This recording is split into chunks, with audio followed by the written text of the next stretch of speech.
స్వచ్ఛమైన మానేపల్లి బంగారమే. తరతరాలుగా తరగని స్వర్ణ బంధాలు మన మానేపల్లి జ్యువెలర్స్.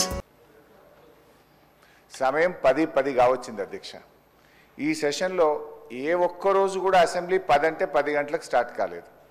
మీరు లాస్ట్ సెషన్ చూడండి, మేము 10 ఏళ్ళు సభ నడిపితే 10 అంటే 10 గంటలకు ఖచ్చితంగా టెన్షన్గా సభ నడిపాము అధ్యక్ష. సభ సమయపాలన పాటించడం అనేది చాలా ముఖ్యం అధ్యక్ష. ప్రతిరోజు కూడా ఈ సెషన్లో మీరు చూస్తే రోజు 5 నిమిషాలు 10 నిమిషాలు 15 నిమిషాలు సభ ఆలస్యంగా ప్రారంభం కావడం కరెక్ట్ కాదు అధ్యక్ష. సభ అందరికీ ఆదర్శంగా ఉండాలి, కానీ మనమే ఇట్లా ఆలస్యంగా నడపడం అయితే కరెక్ట్ కాదని మీకు మనవి చేస్తున్నాం.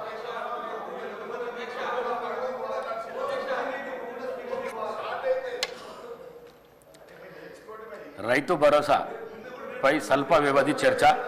గౌరవ మంత్రి గారు.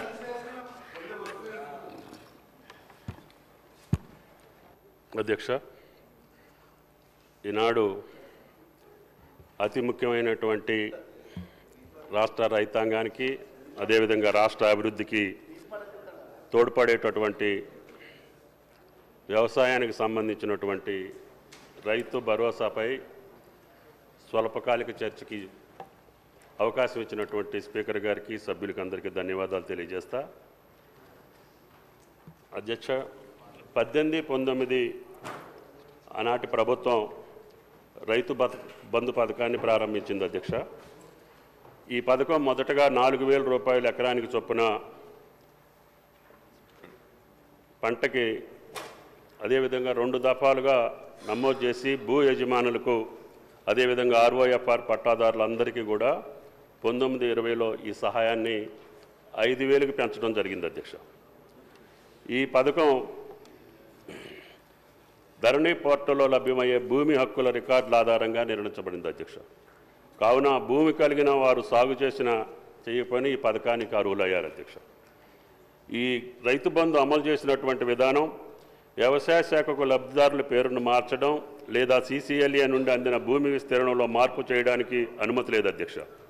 వ్యవసాయ శాఖ పట్టాదారుల బ్యాంక్ ఖాతా వివరాలను సేకరించి రైతు బంధు పోర్టల్ అప్డేట్ చేస్తుంది.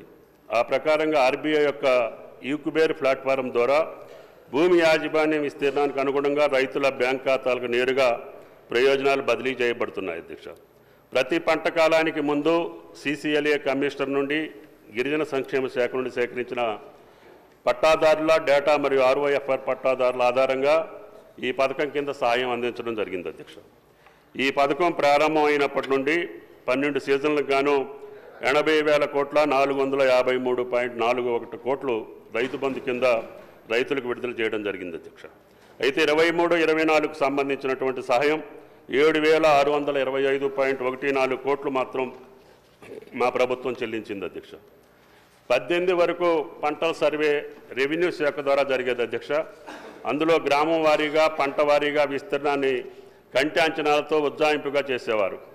18లో భూమి రికార్డుల డిజిటలైజేషన్ తర్వాత పంటల సర్వే వ్యవసాయ శాఖ బాధ్యతగా మారింది అధ్యక్ష.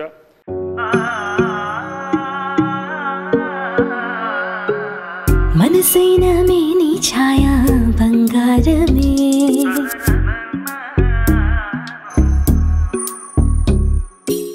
సొగసైన మేలి మాయా బంగారమే,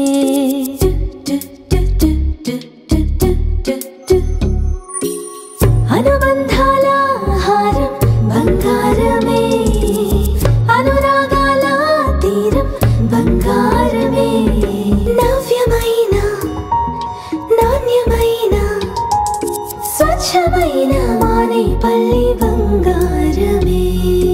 తరతరాలుగా తరగని స్వర్ణ బంధాలు మన మానేపల్లి జ్యువెలర్స్.